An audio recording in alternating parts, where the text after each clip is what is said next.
Hey guys, welcome to this week's podcast episode.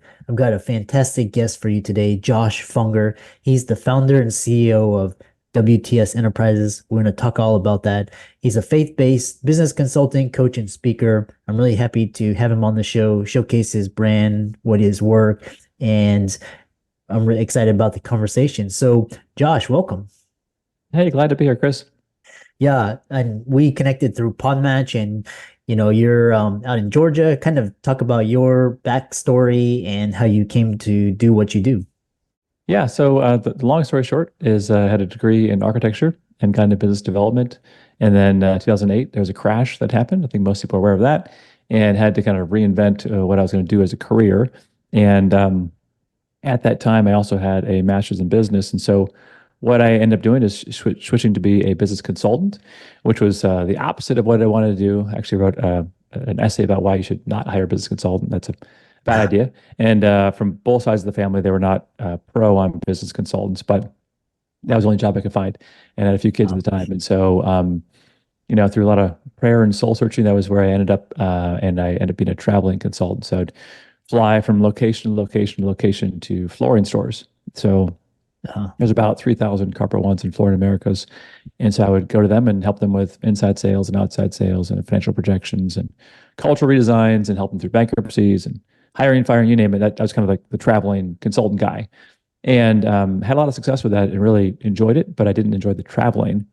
And I met a guy who named Sam Carpenter. The book he wrote, Work the System, was instrumental in kind of shifting the way I did my own consulting because I realized that when I was fixing a company and hiring a new sales manager, new processes, I would develop a way for them to do work, and then I would leave, and then 6 months later they'd be back to where they were before, or a year later they would have the same problems because some of their key management would leave. They fall back in old habits, and I was like, well, we're solving the same problem again. And I realized that I hadn't actually documented the systems to institute this new reality into the business, this new process. And so the book Work the System, and Sam Carpenter, he's a guy I met in Bend, Oregon when I was living there. And he and I still interact to this day. He's well retired, but the point of his book is that if you see your world and you see your business and your life as separate systems, you're able to work the systems, which is the name of the book, Work the System. And when you work those systems, you're able to build a machine, in this case, a business that can operate independent of you always being there. And so for him, in his book, it's about going from a 100-hour work week down to a 2-hour work week and have his income go up 20 times. And still to this day, he can operate his business and do quite well in it with only spending an hour or two a month in the business. And that book has taken off over the years. It's over 10 years old, the book. And I've been working with Sam for over 10 years. And what I do is take the methodology, the Work the System methodology, or WTS, and help small business owners implement it so that they can mechanically make more in their business and they can mechanically work less in their business, which might mean they just work less hours or less responsibility, or they do other projects, or they retire or sell it. But that's what I do as a coach and a consultant. yeah, yeah, really interesting, and I love this idea of this. I'm actually going to check out the book on Audible after our conversation. And what's interesting is, I was also a traveling consultant for 2 years, and I got burned out as well.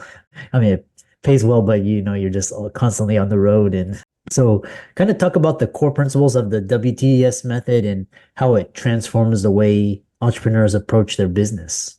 Yeah. So the big shift is a mindset shift in terms of you being the business to the business being separate from you and having an outside and slightly elevated view about it. And so thinking more like an owner and less like an employee in the business. And so that it starts with a shift, a mindset. The book talks about that. And then afterwards, it's about setting a clear direction and a clear strategy. We call it a strategic objective. And so I want people to not feel like they have to always be there at the business to babysit it and to direct it. If you have a strategic document that directs the business, then you and everyone else can conform to that. And then again, other leaders and managers and people in your company can grow it without you there. The second core component is operating principles.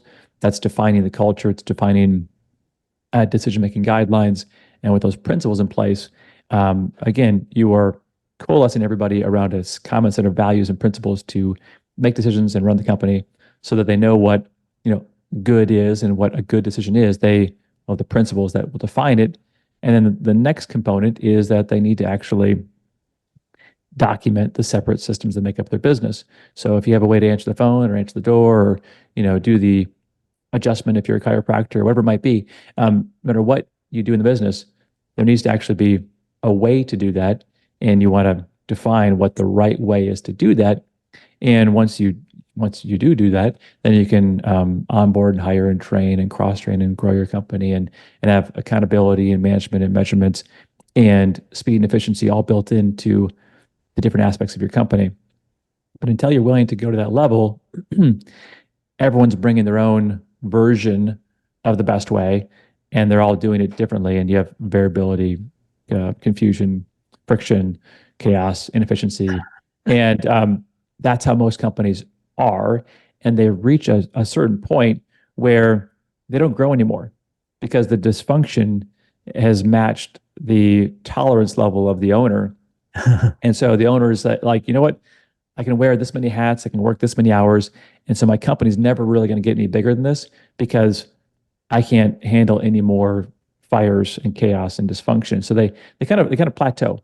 And most companies do this. They plateau at a certain size, whether that's, 500,000 in revenue or 2 million in revenue, kind of in this range where they have a few people, maybe they have 10 employees, but they reach a breaking point where there's like, you know what? I don't have the infrastructure in my company, the strategy, the culture, and the processes to go any further. And that's when people really, buy into our methodology because they say, you know what, I don't want to be a slave to my own company, and I do want to do more in this business. I have all these ideas, all these things I want for the future, for my family, but I just can't do it because I'm stuck in this business and I don't know why. And so those are my ideal clients is they've reached that point where they've plateaued and they know they need to shift their model. Yeah. Yeah, I love that. And kind of adding on to, what you were talking about is what you're doing as a business performance architect. What is the most common challenge you see in small businesses and how does the WTS method address it? Yeah, the most common problem is the owner is stuck in the day to day.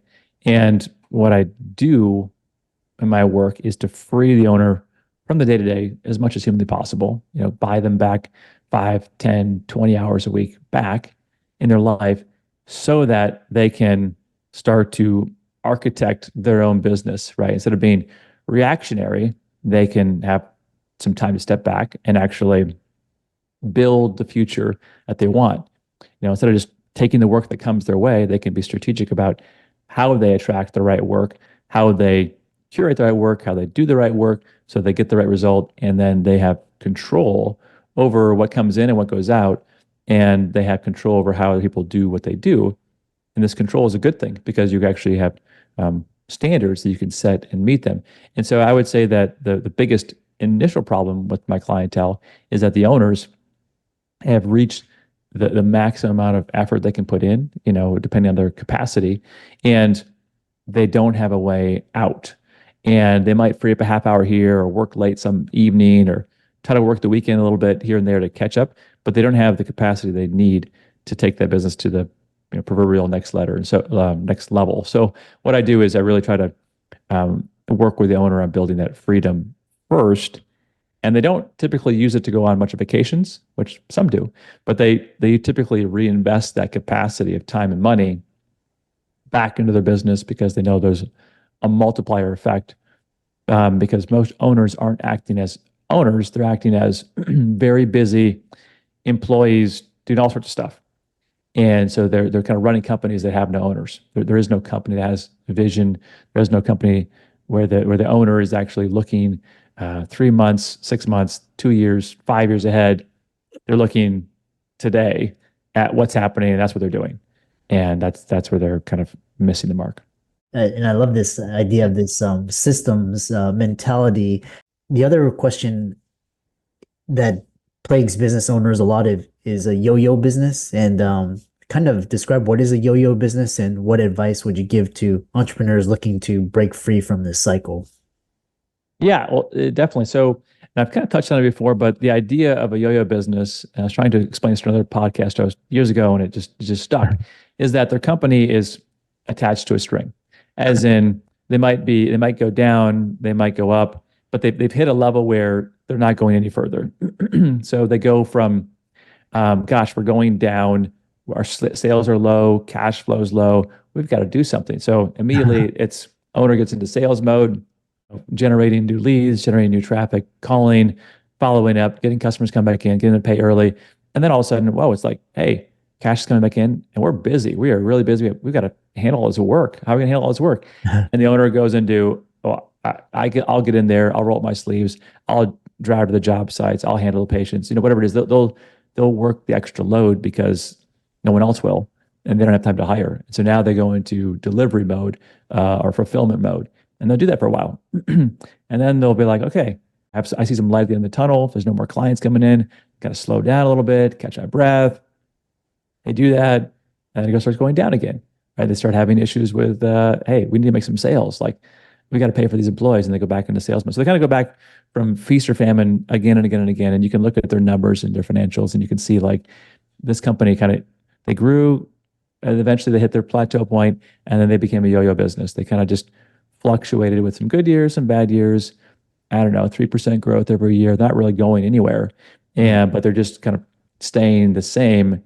And when the owner puts a lot of effort in, they kind of go up for a while. When the owner has to take a little bit of break for family and rejuvenation, they go back down, and it just stays a yo-yo.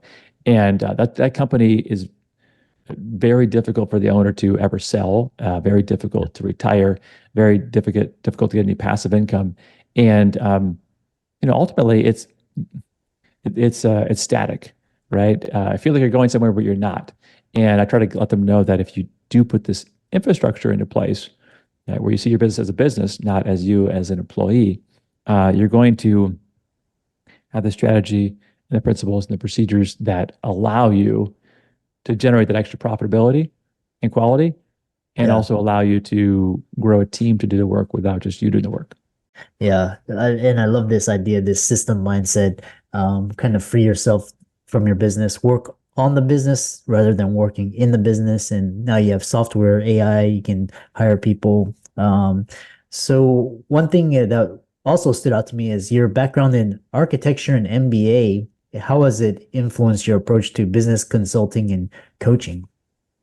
Yeah, I think that the way it has affected me is that I'm more strategic, right?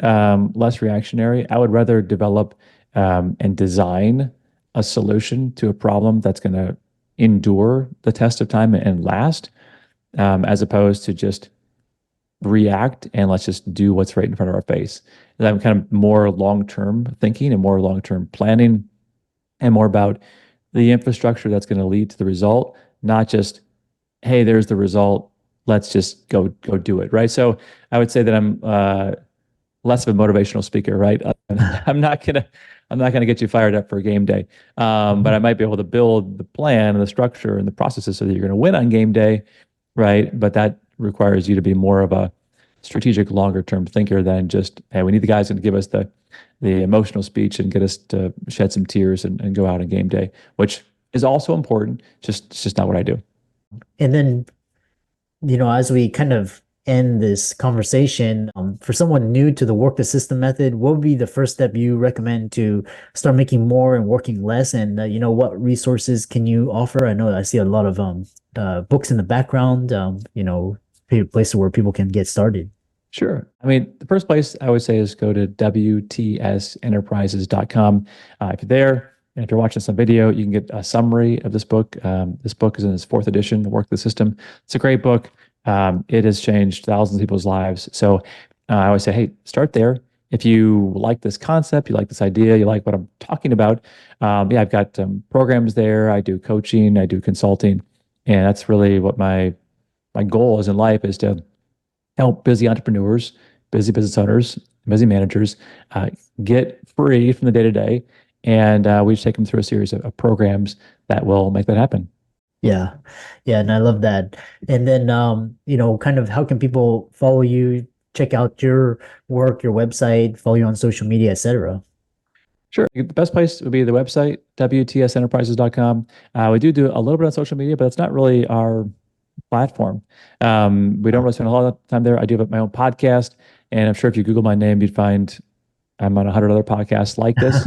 But that's really our main thing is website and working with clients. And I'd say that Sam Carpenter and I are not the flashiest people on social media. So if you go there, there's going to be probably more fun places to go than our place. Yeah. And for all the audience out there, let's thank for a wonderful conversation and be sure to check out all the links and resources. They'll be in the show notes. And with that, thanks so much for coming onto the podcast. Hey, thanks, Chris.